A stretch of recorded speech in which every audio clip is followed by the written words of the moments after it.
So I, much like many of you, I imagine, have been thinking quite a bit about the future of the Titanfall franchise.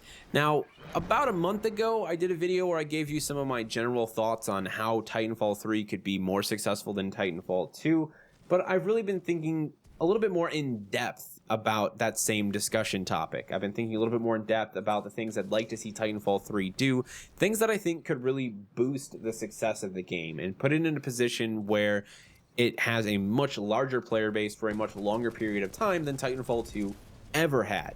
Now, in the past, I've also been brutally honest about just how successful I think Titanfall 3 could actually be. I don't think it will ever be like Overwatch. I think few games can reach that level of success, and we often see those games rotate in and out like every 5 to 10 years. I do, however, feel that Titanfall 3, without a doubt, in the right situation, if the right things are done, and the proper executions are made, could sit alongside of games like Rainbow Six Siege, have 80 to 100,000 concurrent players just on one platform, and potentially upwards of 300,000 players across all of its available platforms. I really do believe Titanfall has the potential to be that game, but I feel like it needs a bit of refinement, a bit of direction, and most importantly, I think it needs a massive amount of work done to its progression system to reward pick up and play style players. So let's talk about that topic before we go any further. What is a pick up and play player? I like to use the idea of a pick up and play player because it covers a more accurate ground. It's a more accurate description for the player that makes up the majority of a game's community. A lot of people will say casual to imply a player that doesn't play ranked. Like, oh, you gotta appeal to the casuals. But no, you're saying it all wrong. A casual player for me, I think in a more descriptive manner, is someone who plays maybe an hour to 10 hours a week. A pick up and play player can be someone who's not at all interested in ranked or competitive play, but someone who might rack over 100 hours a week even. They are someone who is massively invested in the game and its community, but they're not concerned about ranked or competitive play. It just doesn't tickle their fancy. That is the majority of most communities. So I really do think that Respawn first and foremost needs to consider implementations and design elements in Titanfall 3 that are going to hook that crowd and keep that crowd playing.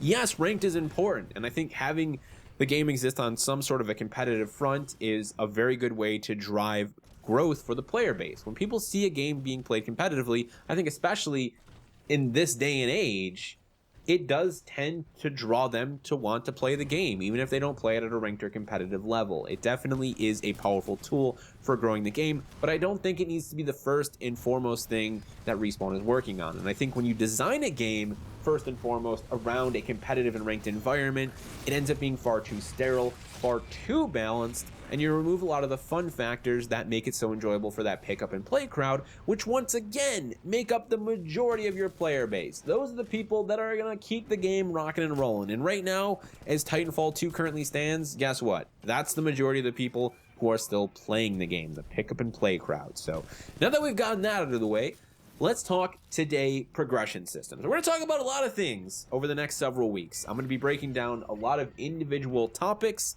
putting them in their own videos, because if I do this all in one video, I'll lose track of what I'm saying, and it'll probably be an hour and a half long. So I hope you guys enjoy this series of theory crafting, discussing the future of Titanfall 3.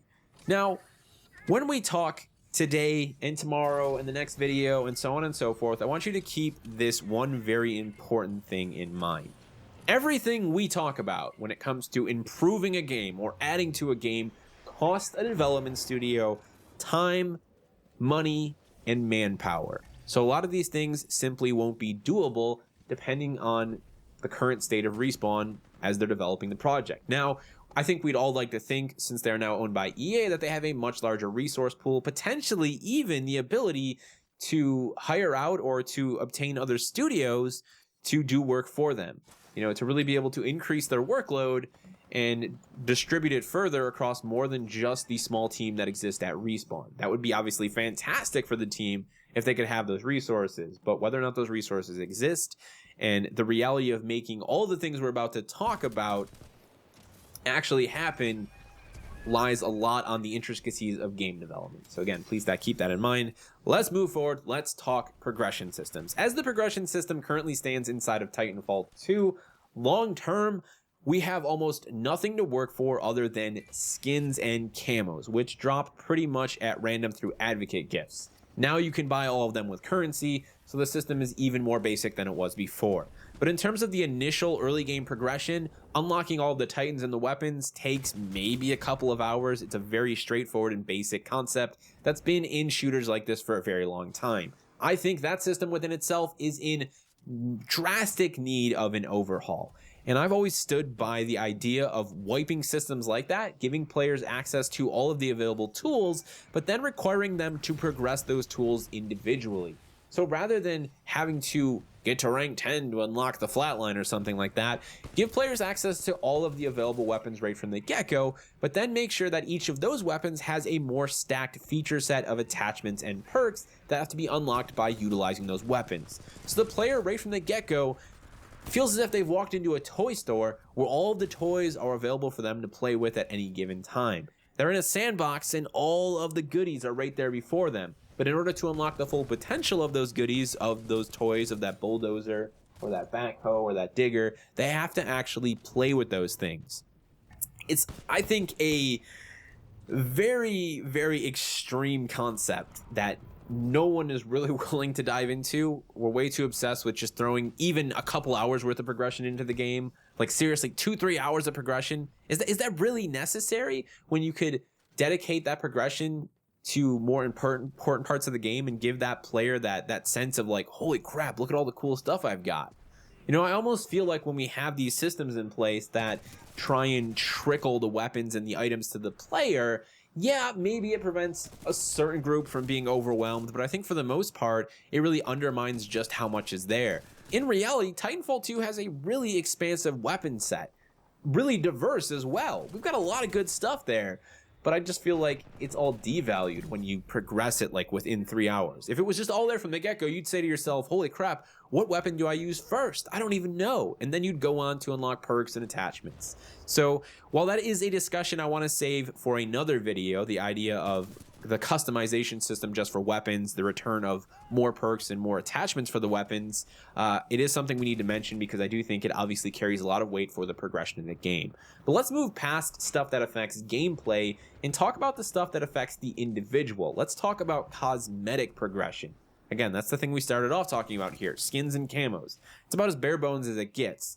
And unfortunately, we've reached a point in time where skins and camos and cosmetic items are no longer earned in-game or just in-game. They're used to monetize the experience. Now, I'm actually okay with this, but we've sort of gone back to the Stone Ages as that change has occurred.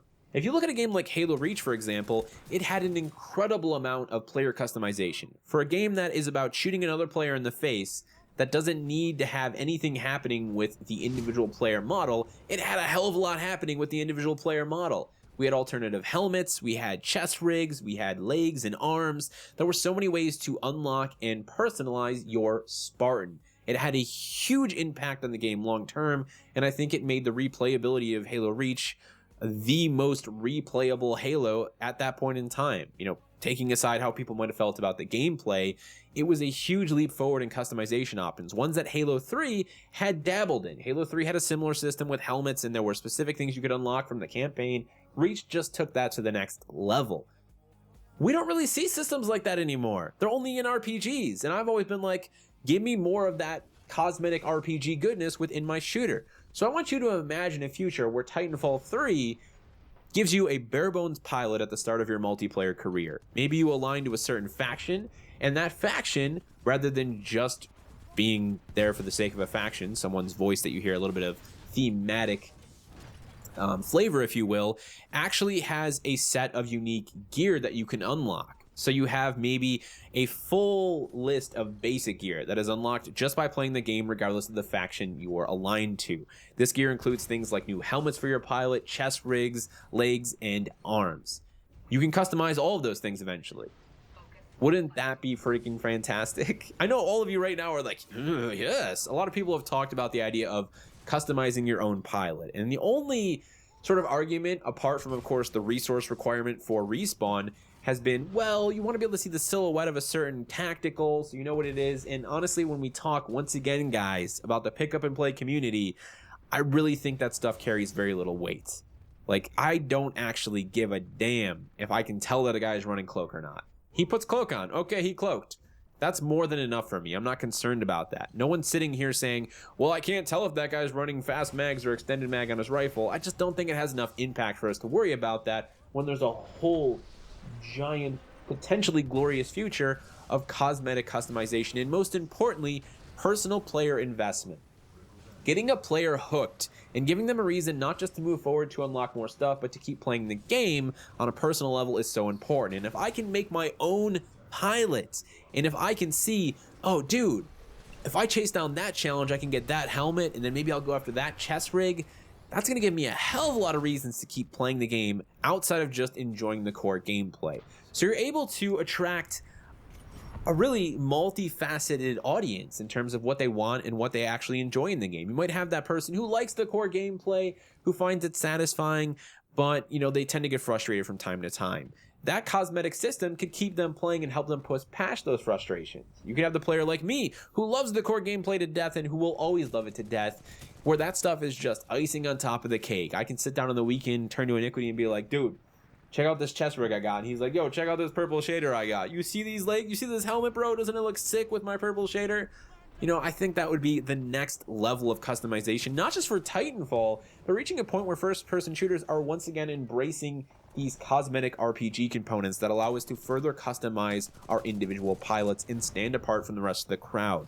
I really think there is a huge amount of value behind that level of player investment that is being overlooked time and time again, likely because it's a costly resource, but I think if you can bring more players on board, then it's absolutely worth it. And if you want to talk about making it really worth it, let's talk a little bit how you could monetize that system without absolutely wrecking the progression portion of it. Now, Destiny 2 has struggled with its Eververse because there simply isn't enough awesome cosmetic stuff available in the base game. Had there been a much meatier pool of cosmetic items and had the shaders been permanent, I don't think people would care as much about Eververse. But because shaders are disposable, because they fill up your inventory and they feel very convoluted and very frustrating at this point, and because of a lack of cosmetic variants of different armor sets and weapons, specifically the armor sets and sparrows, Eververse feels like it's taken a lot of that cosmetic goodness out of the game and put it behind a paywall. And while many of that stuff can be earned free through engrams, it's still the perception that matters here. So Titanfall 2 has always been a game that said, hey, if you want a cosmetic item, if you want to get this special limited edition camo we just released for our last few DLCs here, just buy it straight out. So take that same concept and implement it to this RPG customization system. You've got a bunch of stuff that is available in-game that you can unlock. A combination of weapon skins, camos, and all of those different pieces that make up a gear set. Helmet, chest rig, legs, and arms, right? Those are all available in-game. You can unlock them from completing challenges. You can unlock them from reaching certain levels. There could be specific ones for reaching certain regen points. But Respawn can then show up when they drop their DLC. I imagine they're going to continue to focus on free gameplay-focused DLC. So say they launch the return of Glitch. Let's say Glitch returns in Titanfall 3. It's part of their first DLC alongside of 2 other new maps in a perfect world anyways, and maybe a featured game mode. They also can then sell some skins, some camos, and a limited edition gear set for that expansion. So now they've got something that they can charge $5+ for that is purely cosmetic, that ties into that progression system, and I can tell you right now, I would buy that. Considering how many of us bought those premium skins and camos, I imagine many of you would buy that. I think it would be an incredible way to monetize the game, and most importantly, it would defy all expectations. No loot boxes, in-game cosmetic progression, and cosmetic items that I can just fucking buy straight up. I get fucking hyped just thinking about it, man. It would blow people out of the water. There would be no denying that Respawn in Titanfall 3 would have the best monetization system on the market. And if that doesn't give them an edge in the current state, the current landscape of the gaming industry, then everyone can go to hell, because, I mean, come the fuck on, people. That would be epic beyond belief. And I really do think that that progression system within itself, actually unlocking cosmetic items that affect the physical shape and appearance of your character so you can personalize them and make them your own, is something that was just kind of thrown to the side, like put to the past like a relic for some reason. If Respawn brought that back, I think that would be a huge piece of the puzzle that would be growing the success of Titanfall 3. Now, there's obviously a lot of other things that need to happen for Titanfall 3 to be successful. But again, I think this day and age, progression systems are so incredibly important for keeping players involved hour after hour, hundreds of hours after hundreds of hours. So there you have it, ladies and gentlemen. My theory, my thoughts on what Respawn could do to really take Titanfall 3's progression system to the next level, and in the process have an outstanding way to monetize the game well into the future. Now, I want to remind you, all of these things, all these systems, the models for the pieces of gear, the model for the chest rigs, the different helmet models, these things all need to be created by an artist and a modeler. They need to be implemented and coded into the game. They again cost time, money, and resources. So everything I've talked about today is millions of dollars of work potentially. There's no guarantee that this sort of a system could work or will work or would ever work in Titanfall 3. But if Respawn did have the resources, I think this would be a powerful, powerful tool set that would boost the value of progression in Titanfall 3 beyond anything that we see in this sort of a first-person shooter experience on the market today. It's been done before to great success with Halo 3 and Halo Reach, and I think Respawn could do it again.